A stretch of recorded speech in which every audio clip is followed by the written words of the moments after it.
सुबह बांधो अभय सिंह वाला डायलॉग। तो अभय सिंह बोलते हैं हाँ महाराणा। हमने तो समझा, तो महाराणा बोलते हैं कि हम लोगों ने अभी तक युद्ध जीता नहीं है। और कितना टाइम हो गया, और भले ही इसमें सैनिक कितने कम है, वीर सिंह और वो सब कितने कम है, उनकी संख्या कितनी कम है, तब भी हम लोग नहीं जीत पा रहे हैं। अभय सिंह बोलते हैं हाँ महाराणा। हमने तो समझा था कि घड़ी तो घड़ी में खेल खत्म हो जाएगा, तो उन्होंने सोचा कि बहुत जल्दी यह खेल समाप्त हो जाएगा और हम बहुत जल्दी नकली दुर्गा जीत पाएंगे और मेवाड़ का ध्वज, मेवाड़ की पताका उस पर लहरा पाएंगे। हमने सोचा था कि हम छूछे वारों का मुकाबला करेंगे, पर यहाँ पे तो हांडाओं के अचूक निशानों का सामना करना पड़ रहा है। अचूक निशाने मतलब हांडाओं का ऐसा टारगेट, ऐसा निशाना है कि वो सीधा जाके सैनिकों के ऊपर लग रहा है। यद्यपि ये लोग गिनती में थोड़े हैं, मतलब इवन दो उन लोग की संख्या बहुत कम है, मतलब वो लोग even though they are very less in number, किंतु इन्होंने दीवारों की आड़ में उपयुक्त स्थान बनाकर हम पर गोली और तीर बरसाना प्रारंभ कर दिया। मतलब पहले के किले में, पहले के समय में जो किले होते थे, उनका जो वॉल होता था, जो दीवार होती थी, उसमें ऐसे स्ट्रक्चर्स बना करते थे। सिस्टम में ऐसे स्ट्रक्चर्स हुआ करते थे। ठीक है। तो वो लोग यहाँ से छुप के कभी कभार यहाँ पे ऐसे होल भी बनाते थे। ठीक है। ऐसे छुप के वो लोग यहाँ से हमला करते थे। ठीक है। तो वही कहना चाहते हैं कि दीवार की आड़ में उपयुक्त स्थान बनाकर हम पे गोली और तीर बरसाना प्रारंभ कर दिया इन्होंने। हमारी सेना इस आकस्मिक प्रहारों से भौचक्की हो गई। भौचक्की मतलब परेशान होके चौक के भाग गई। अब दुर्ग के भीतर के हांडाओं की युद्ध सामग्री समाप्त हो गई है। आपकी प्रतिज्ञा पूरे होने में ही कुछ क्षणों का विलंब है। मतलब वो बोलते हैं कि दुर्ग, मतलब नकली जो बूंदी का दुर्ग बना है, उसके अंदर युद्ध सामग्री समाप्त होने आई है। मतलब अंदर गोला बारूद शायद से कम हो गया, मतलब खत्म होने वाला है, तीर खत्म होने वाली है। और भी जो जरूरत का सामान अंदर है किले के अंदर, नकली किले के अंदर, वो सब अब खत्म होने को आया है। यानी कि अब हम बहुत जल्दी अब विजय प्राप्त कर पाएंगे बूंदी के किले पे। महाराणा बोलते हैं यह भी अच्छा हुआ कि हमारे इस खेल में कुछ वास्तविकता आ गई। यदि हमें बिना कुछ पराक्रम दिखाई दुर्ग पर अपना झंडा फहराने का अवसर मिल जाता, तो मुझे जरा भी संतोष न होता। और सच पूछो तो मुझे वीर सिंह की वीरता देखकर बड़ी प्रसन्नता हुई। मैं चाहता था कि ऐसे वीर के प्राणों की किसी प्रकार रक्षा हो सकती। महाराणा ने बोला कि अच्छा हुआ कि थोड़ी मेरे गेम में रियलिटी आ गई है, जिससे मुझे थोड़ा पराक्रम दिखाने का भी मौका मिला। नहीं तो मैं बिना पराक्रम के ही अगर दुर्ग पे अपना विजय प्राप्त करता तो मुझे उतना संतोष ना मिलता। ठीक है। तो और फिर वही बोलते कि मुझे वीर सिंह की वीरता पर अभिमान है, प्रसन्नता है। और मैं चाहता हूँ कि ऐसे वीर के प्राणों की किसी प्रकार रक्षा हो सकती। अभय सिंह बोलते हैं मैं भी जब दुर्ग से अग्नि वर्षा होती देखी मैंने भी जब दुर्ग से अग्नि वर्षा होती देखी, तो मुझे कुछ आश्चर्य हुआ हुआ था, और कुछ क्षणों के लिए सफेद झंडा फहराकर मैंने युद्ध रोक दिया। उसके पश्चात मैं स्वयं दुर्ग में गया और वीर सिंह की उसके साहस के लिए प्रशंसा की। साथ ही उससे अनुरोध किया कि तुम इस व्यर्थ प्रयास में अपने प्राण न खो। तुम महाराणा के नौकर हो, तुम्हें उनके विरुद्ध हथियार न उठाना चाहिए। किंतु उसने उत्तर दिया कि महाराणा ने हांडाओं को चुनौती दी है और हम उस चुनौती का उत्तर देने को मजबूर हैं। महाराणा यदि हमारे प्राण लेना चाहते हैं तो खुशी से ले लें, लेकिन हम इतने कायर और निष्प्राण नहीं हैं कि अपनी आंखों के सामने बूंदी का अपमान होने दें।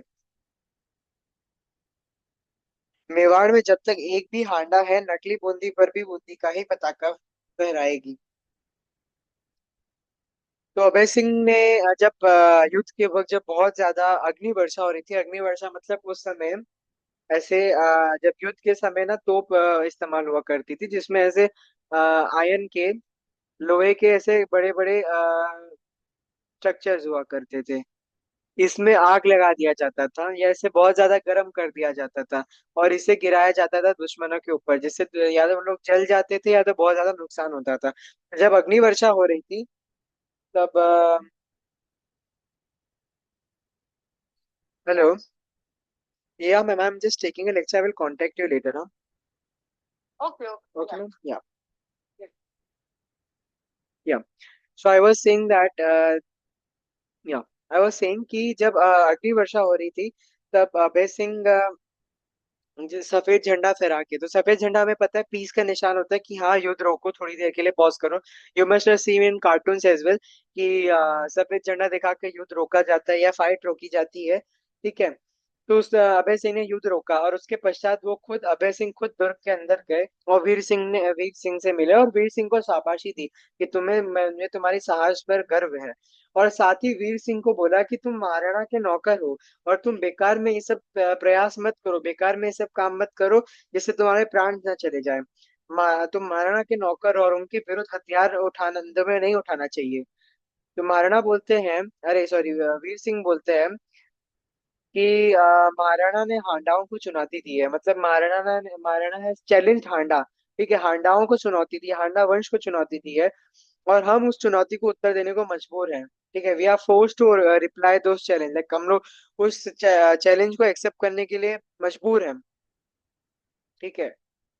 तो और वीर सिंह बोलते हैं कि यदि महाराणा हमारे प्राण लेना चाहते हैं तो खुशी खुशी ले ले, लेकिन एक और मैं चेतावनी देना चाहता हूँ कि हम इतने कायर और निष्प्राण नहीं, मतलब we are not such delicate, हम लोग इतने कमजोर नहीं है कि हमारे जीते जी हमारी आंखों के सामने बूंदी के नकली किले के ऊपर भी बूंदी का अपमान हो और उसमें मेवाड़ की पताका फहराई जाए।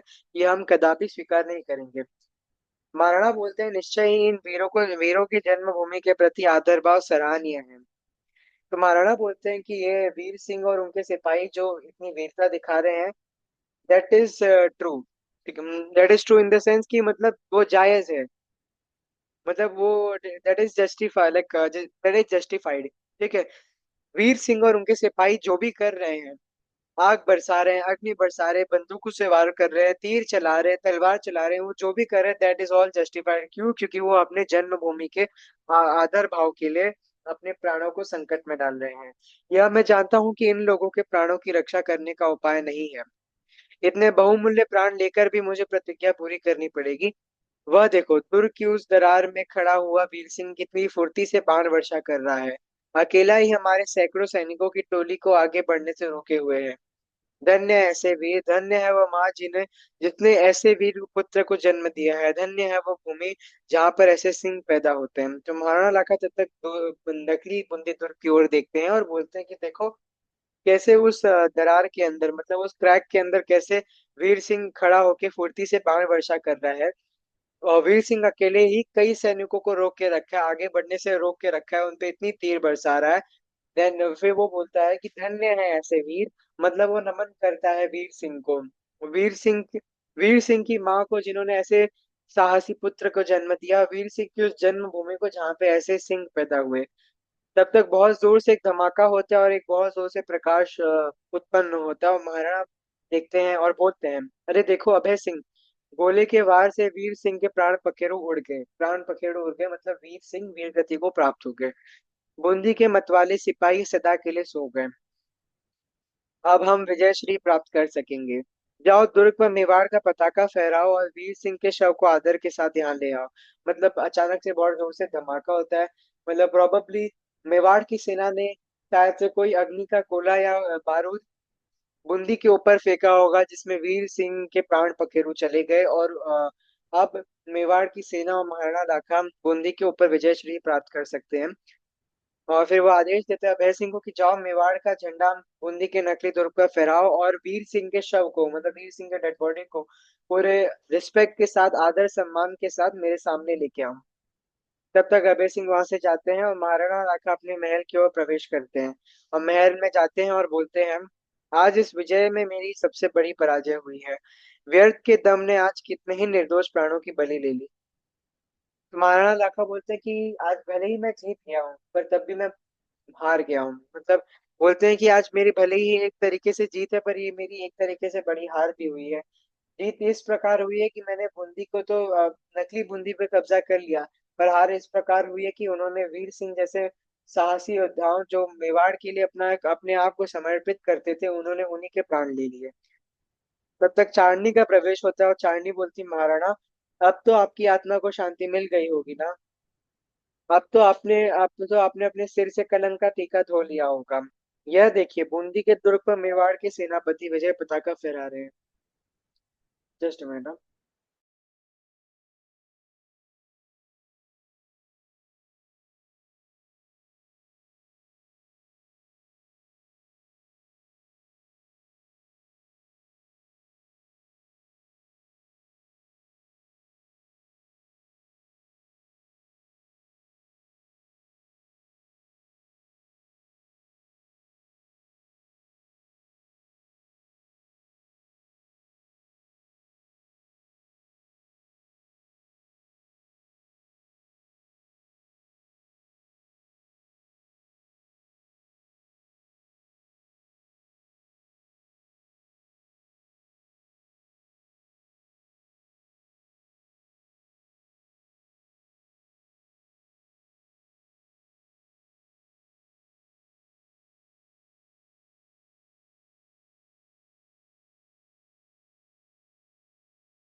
यार यार सॉरी। ठीक है। आप पे थे चारणी के डायलॉग को ना। तो महाराणा बोलते अब तो आपकी आत्मा को शांति मिल गई होगी। अब तो अपने सिर आपने आपने अपने सिर का कलंक का टीका धो लिया होगा। यह देखिए बूंदी के दुर्ग पर मेवाड़ के सेनापति विजय पताका फहरा रहे हैं। वह सुनिए मेवाड़ की सेना में विजय दुंदुभी बज रही है। तो चारनी बोलती है कि महाराणा अब तो आपको संतुष्टि हो गई होगी ना, कि नाउ यू आर सेटिस्फाइड कि आपने बूंदी के दुर्ग पर अपना विजय पताका फहरा लिया है और आपने अपने माथे के ऊपर से कलंक का जो टीका था वो आपने धो लिया होगा तो। और वह देखिए कि मेवाड़ के सेनापति मतलब अभय सिंह नकली बूंदी के दुर्ग पर मेवाड़ की विजय पताका फहरा रहे हैं। वह सुनिए मेवाड़ की सेना में विजय दुंदुभी हो रही है। विजय दुंदुभी मतलब नगाड़ा हो रहा है, मतलब शंखनाद हो रहा है, जश्न मनाया जा रहा है कि वो लोग जीत गए हैं। महाराणा बोलते हैं चारनी क्यों पश्चाताप से विकल विकल प्राणों को तुम और दुखी करती हो। तो महाराणा बोलते हैं कि तुम मुझे और ऐसे तड़पाओ मत, मतलब मैंने पहले ही बहुत गलती कर दी और तुम उस जले पे और नमक छिड़क रही हो चारनी। न जाने किस बुरी सायत में मैंने बूंदी को अपने अधीन करने का निश्चय किया था। किस बुरी सायत मतलब मैंने पता नहीं किस बुरी घड़ी में, मतलब किस अशुभ समय अशुभ मुहूर्त में मैंने बूंदी को अपने अधीन करने का, बूंदी पे कब्जा जमाने का मैंने निश्चय किया था। वीर सिंह की वीरता ने मेरे हृदय के द्वार खोल दिए हैं। वीर सिंह की वीरता ने हृदय के द्वार खोल दिए अर्थात मतलब वीर सिंह के जो अपने जन्मभूमि के प्रति आस्था और प्रेम था, अपनी उसकी भावना थी, उससे महाराणा लाखा का दिल पिघल गया और दिल और उनके हृदय के द्वार खोल दिए। मेरी आंखों पर से पर्दा हटा दिया है। मैं देखता हूँ ऐसे वीर जाति को अधीन करने की अभिलाषा करना पागलपन है। महाराणा बोलते हैं कि जो मैं बूंदी को अपने अधीन करना चाहता हूँ वह एक पागलपन है। वहां पे ऐसे वीर सपूत पैदा होते हैं। हाँ, ये वहां पे ऐसे वीर सपूत पैदा होते हैं जहाँ पे जिसे मैं अपने अधीन करना चाहता हूँ। या मैं कितना गलत करने जा रहा था या मुझसे कितनी बड़ी गलती हो रही थी।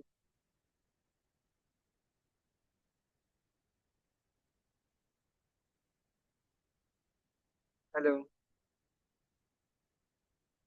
या दिया I am audible to you. Yes sir.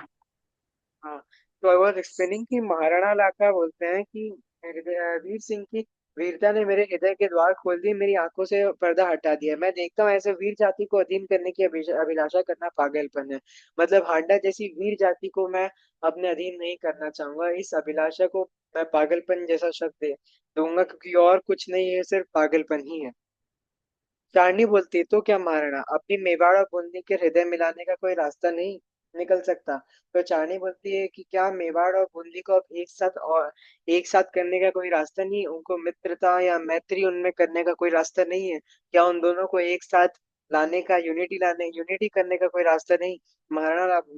तब तक अभय सिंह वीर सिंह का शव लेके आते हैं, डेड बॉडी, और महाराणा के सम्मुख रखते हैं। महाराणा शव के पास, डेड बॉडी के पास बैठते हैं और और बोलते हैं चारिणी इस शहीद के चरणों के पास बैठकर मैं अपने अपराध के लिए क्षमा मांगता हूँ।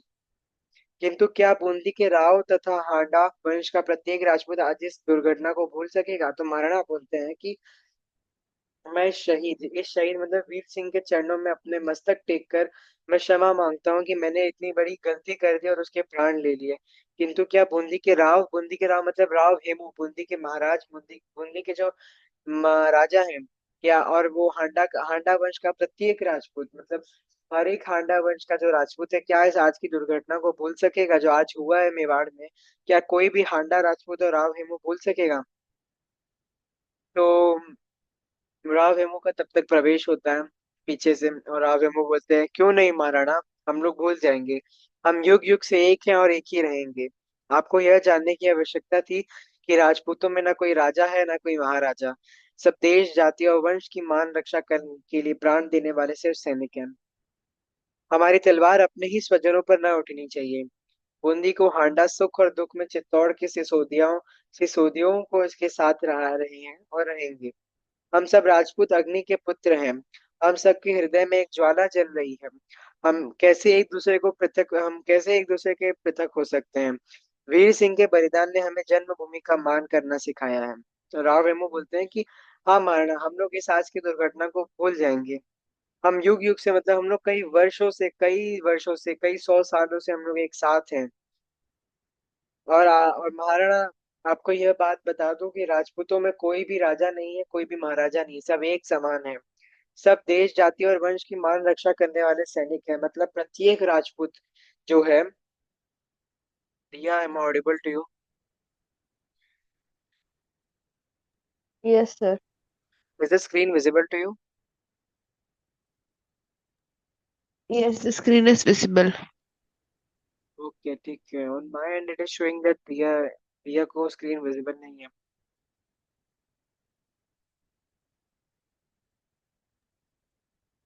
Okay, anyways. ओके, ठीक है। चलो। सो आई वाज राव में बोलते हैं कि सब देश जाति और वंश की मान रक्षा, मतलब प्रत्येक राजपूत अपने देश, अपनी जाति और अपनी मान की रक्षा के लिए प्राण देने वाले सैनिक हैं। हमारी तलवार अपने ही स्वजनों पर नहीं उठनी चाहिए। मतलब हम एक सब राजपूत हैं, एक ही राजपूत हैं, हम लोग सब एक घर के हैं। और हम लोग अपने ही घर वालों पे तलवार नहीं उठा उठा सकते।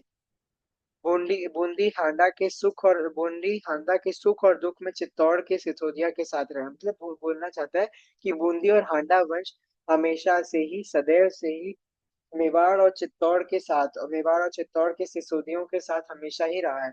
चाहे कुछ भी दिक्कत आई हो या कुछ भी खुशी का पर्व आया हो, बूंदी हमेशा उनके साथ रहा है। हम सब राजपूत अग्नि के पुत्र हैं, मतलब हम सब सूर्यवंशी हैं, हम सब अग्नि के पुत्र हैं, और हमारे हृदय में एक ज्वाला जल रही है। वह ज्वाला ये है कि हम अपने देश की रक्षा करें, हम अपने मान की रक्षा करें, हम अपनी जाति की रक्षा करें, हम अपने वंश की रक्षा करें, और हम अपने देश के लिए प्राण दें। ऐसी एक ज्वाला जल रही है। हम कैसे एक दूसरे के पृथक हो सकते हैं? मतलब हम एक ही घर के होके हम कैसे अलग अलग हो सकते हैं? वीर सिंह के बलिदान ने हमें जन्मभूमि का मान करना सिखाया है। महाराणा राव को बोलते हैं कि निश्चय ही महाराज, हम संपूर्ण राजपूत जाति की ओर से इस अमर आत्मा को अपने आगे हम संपूर्ण राजपूत जाति की ओर से इस अमर आत्मा के आगे अपना मस्तक झुकाएं। सब बैठकर वीर सिंह के शव के आगे झुकते हैं। पटाक्षेप होता है और कहानी का अंत होता है वहाँ पे। ठीक है। तो अभी तक इस पूरे कहानी में कुछ भी डिफिकल्टी, डाउट वगैरह, कुछ भी जो पार्ट समझ में नहीं आया, दृश्य 1 2 3 4 किसी में भी? No, sir. कुछ भी पार्ट रह गया हो जो नहीं समझ में आया या मैं एक्सप्लेन नहीं कर पाया? No, sir, I understood everything. Okay, just go through the chapter. And तुम्हारे स्कूल से कोई वर्कबुक मिली है हिंदी के लिए? Uh, okay. तो आफ्टर रीडिंग दिस चैप्टर, जो भी मैंने एक्सप्लेनेशन किया है, रिकॉर्डेड लेक्चर डाले हैं यूट्यूब पे, वापस से जाके देख सकते हैं। वापस you can refer those lectures, and उसके बाद you can start solving that workbook. Okay. okay, sir. Okay, ठीक है। All the best.